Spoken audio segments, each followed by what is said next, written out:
তো এখন বেরিয়ে পড়েছি পাথারে যাওয়ার জন্য। আর পাথারে বসে এই ঠান্ডা দিনে জাম্বুরা খাওয়ার মজাই আলাদা।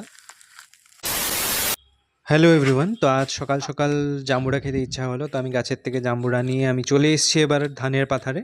ধানের পাথারে বসে সবাই মিলে এই টক খাওয়ার মজাটাই আলাদা। যারা করেছো তারা নিশ্চয় জানো। তো চলে এসেছি আমি এবার ধানের পাথারে। অগ্রহায়ণ মাসের সময় সবার ধান কাটা স্টার্ট হয়ে গেছে। তো এটা দেখছো, এগুলো হচ্ছে কুশিয়ার গিয়েছে। আর এদিকে জাম্বুরা কাটাও স্টার্ট হয়ে গেছে। আমাদের দিকে তো এটাকে আমরা জাম্বুরা বলেই বলি, বা অসমীয়াতে এটাকে রবাব ট্যাঙা বলে। তোমাদের দিকে এই ফলটার নাম কি অবশ্যই কমেন্ট করে জানিও আমাকে। এদিকে আমার জাম্বুরার খোসা ছাড়িয়ে রেডি হয়ে গেছে।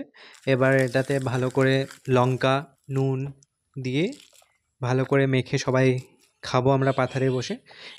এরকম টক ঝাল মিশিয়ে খাওয়ার মজাই আলাদা। যারা খেয়েছো তারা নিশ্চয়ই জানো এটার স্বাদ কেমন হয়। তো এদিকে আমার পিছনে দেখছো